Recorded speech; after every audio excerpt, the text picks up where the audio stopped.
Well, I hope you haven't been neglecting the Chinese tech tree, because China have definitely been cooking this patch. I would say the J-11B is probably the most competitive flanker we have in the game right now, and it's not just because it's an Su-27 derivative with a radar that actually works, but it also gets a pretty decent flight model. Now, of course, the Su-30 that was newly released as well in the same patch does get a really good radar, but it is a bit of a heavy boy. While the radar on the J-11B isn't quite the same as it is on the Su-30, it is still orders of magnitude better than it is on any of the Su-27 variants, as well as it also gets to keep that infinite skill ceiling Su-27 flight model that we've all come to know and love.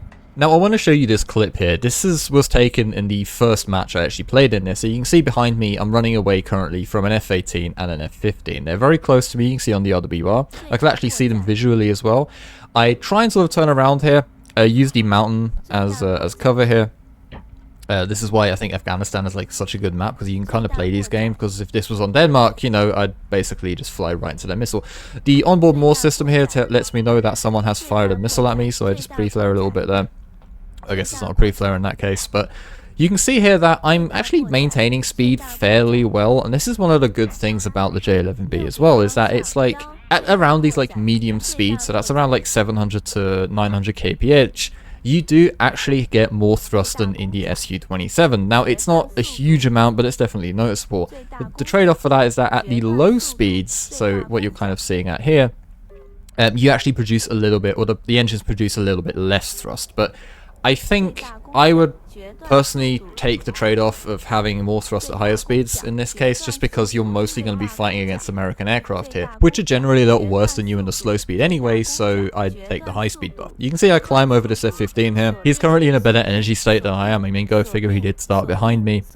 It's very hard to sort of beat someone who starts in an advantageous position anyway, so I decide to use this mountain here as some cover and try and sort of, you know, so he loses visual, I lose visual, and it just kind of neutralizes the fight again, so we're sort of on the same footing.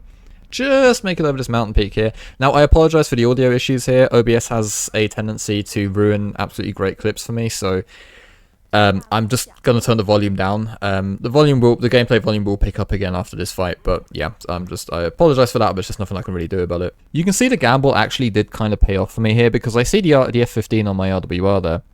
And then I look over there and I see some flares, meaning that I'm now actually on his 6 o'clock. I just need to sort of get a bit closer to him. There's still a bit of terrain between us here. I opt to not fire a missile here because he's obviously just going to duck right back below the mountain there. But we're both in a similar energy state now, and the flanker performs a lot better at these low speeds than the F-15 does. In fact, you can see I'm actually already up to like the optimum rate speed again anyway, so it just, you know, just to attest to the fact that the flanker is no longer an absolute dud in a dogfight. It really is a dangerous plane now. I try and fire off a missile here. Obviously we're firing off the PL-8B here, which I'll get into a little bit later. It misses the shot. He decides to pull like a weird Cobra thing. I just follow him up there and end up gunning him down. Now, the F-18 shows up back on the RWR. I get a launch notification, which gets me thinking, oh crap, luckily the missile misses. I'm slow enough, I guess, and in a good enough notch position. So where the chaff actually works. I flared a little bit as well, just in case he fired any 9Ms at me. He overshoots, I fire a missile, he then pulls vertical for some reason. He probably just should have gone straight, because I can do this. I just essentially pull the Cobra, just stand on the engines. I still have full control of the aircraft, by the way. Fire off 2 missiles there, just to sort of secure the kill. And then I slowly drop the nose down while still maintaining full control of the aircraft, despite this thing not actually getting any kind of thrust vectoring. And this whole fight happened at around 4,000 meters, by the way. There's definitely some debate to be had if the J-11B is better at dogfighting than the Su-27 SM. In my eyes, I think if you're just going to be going up against American planes, I would pick the J-11B, just because having some, you know, better rate performance, I think, is just kind of advantageous, because with the rate performance on this thing, it puts you in the same ballpark as something like the F-16C, whilst still being miles better at slow speed, as well as rate fighting in general just working really well against American planes right now, because they still don't have any high off-bore sight missiles as of yet. However, if you're fighting something with high off-bore sight missiles, I mean, it can even be another flanker, for instance, if you're doing duels or something, I would probably say the SU-27's best, because those kind of fights tend to just sort of end up being very slow speed fights anyway, at which point the SU-27SM is going to perform better. You also want to be careful with triangles. I mean, the Eurofighter is still going to outperform you in almost every metric. Anything with micas is also going to pose a real threat to you as well. I mean, take the Mirage 2000 for instance. With those micas, it's going to force you to sort of stay close to it and eventually play the slow speed fight, at which the Mirage 2000 with its much lighter airframe is just sort of going to run circles around you. It's going to be able to stay above you for a lot longer anyway. And then you have the Rafale, which just has the same mica problem, but it also outperforms you, so there's that. You also don't get any high off bore sight missiles yourself in this thing. I mean, you trade the R73, which is found on basically every other flanker in the game, for PL-8Bs, which are kind of comparable to the 9L, except you get the gate width IRCCM system, which is the same one found on the Magic 2 or the R73, as well as trading a little bit of range for extra acceleration when you compare it to the 9L. It's not a terrible missile by any means, but it is definitely the weakest point of the plane, and it also means that you can't really go for any cheap shots in a dogfight. No more just flying halfway around a circle and getting an R73 off, because you essentially have to almost get a gun solution now in order to secure the kill, which costs time, of course, and it's time that you don't always have when you're playing EC. Now, you also get a set of PL-12s, which is definitely not a bad missile at all. I would even say that before the update, it was probably my favorite active radar-guided homing missile. It has a little bit less range than the AMRAAM, but it pulls so much more off the rail, meaning that you essentially have an R77, but it just flies a bit further. Of course, the newly added R77-1 still trumps it in every area, but it's still a pretty good missile, and definitely an improvement over the standard R77. However, you are still stuck with the single pylons of the J-11A though, so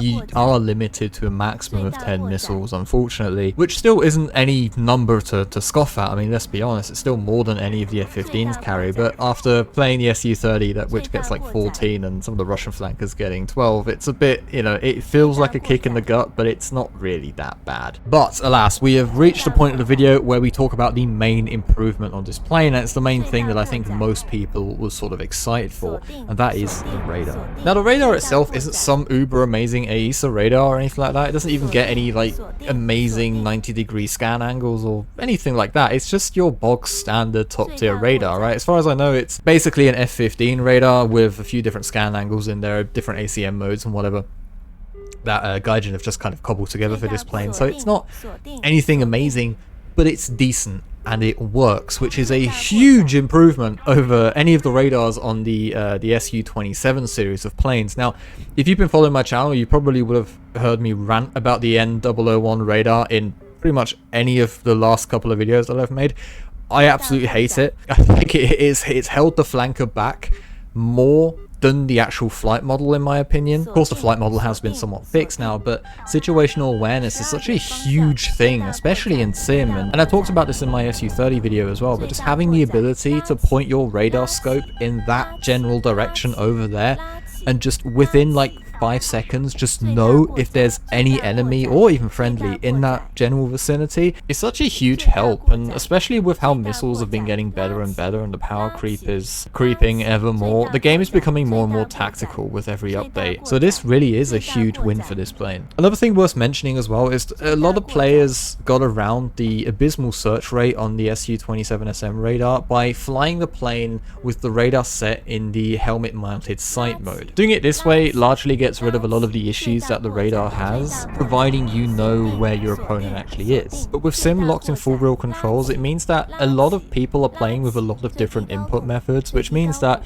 not everyone has their camera controls set up absolutely perfectly. I myself even play on a controller, right, and I'm quite happy with my camera controls, but sometimes when I'm in a dogfight, you do have to hit a lot of different buttons at the same time, which means I do kind of have to claw the controller sometimes in order to actually hit the lock button, and that can make it quite difficult to be absolutely pixel perfect on the plane. And with some of these radars, you do have to be quite accurate in order to actually get the lock, so that is something that I do struggle with every now and then, and it's quite nice to just have a radar that picks up your target at a reasonable range in a reasonable amount of time, so you don't have to always rely on the HMS, which reduces the workload and allows your brain to concentrate on other things, like pre-flaring for instance, because 9Ms are always going to be annoying. Now, if you don't have China, is it worth buying a premium and then grinding out the entire tech tree to play this thing? Well, no.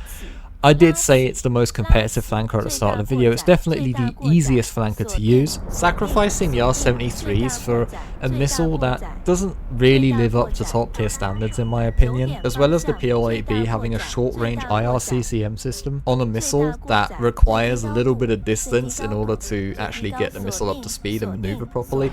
It's the same stupid combination that you'll find on other Chinese missiles like the PL-5E2. What makes it even worse is that you're essentially forced to carry 4 of these missiles, limiting the remaining PL-12 slots to 6, which is the same number of PL-12s that the J-10 carries. So you could argue that, well, if you have the J-10, what's the point of getting the J-11B? Because, you know, you get the same amount of radar missiles, and IR missiles are just kind of, you know, let's just say you don't use them as often as radar guided missiles anymore. So, as well as not getting any R-27s as well, by the way. Now, while I can see that argument working quite well on paper, in reality, I have actually enjoyed this thing far more. It's the little things that make me prefer this to the J-10 now. So for instance, it's a much bigger aircraft, so naturally it's going to be a bit more fuel efficient. It's also a lot faster, so that combo alone just allows you to cover a much bigger area on the map a lot quicker. You naturally have better BVR capability for when you're in the mood for that, and it also allows you to just loiter a hell of a lot longer, right? We've all been in these matches where there's like 3 people left on the enemy team, and you kind of all just fly around looking for them, right? And it takes ages, and it gets a bit annoying when you're in a small plane and you have to go back every 20 minutes, you know? So it's just a nice little luxury to have. Also, when you're in those matches, this plane also has pretty decent ground capability as well. You get some glide bombs, you get some KH-29s. It's not amazing by any means, but it's definitely the best option that China has, and it's always nice to have a bit of ground attack in your back pocket for when you actually need it. Overall, I quite enjoyed my time in this plane whilst getting footage for this review, and I'm probably gonna continue flying it actually once the patch hype dies down and stuff. I've got the F-18 to do next as well, obviously. But I do quite like this plane, and I recommend you go for it as well if you're anywhere near it on the tech tree. I just wouldn't recommend grinding out an entire tech tree for it. I mean, there are very few planes in the game that I would actually recommend that for, but saving grace here is I think we're sort of through with the bad Chinese flankers now. And when we've got things like the J-16 to come next, which is their version of the Su-30, so everything that's coming now for China should at least be on par with the Russian stuff. It's no longer like a gamble kind of with China how it used to be, so I think China's just going to get better and better from now on, and this is the first sort of step in the right direction. Well, technically the J-10 was the first step in the right direction, but you know what I mean. At least when it comes to flankers. But other than that, guys, that is it for this video. I hope you enjoyed very much. I hope you give this thing a go if you're anywhere near it on the tech tree.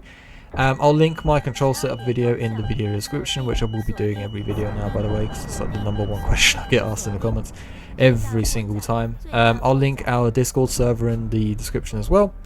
We're almost at 1,500 members now. And yeah, other than that, next time will be the F-18. Hope to see you there. Cheers.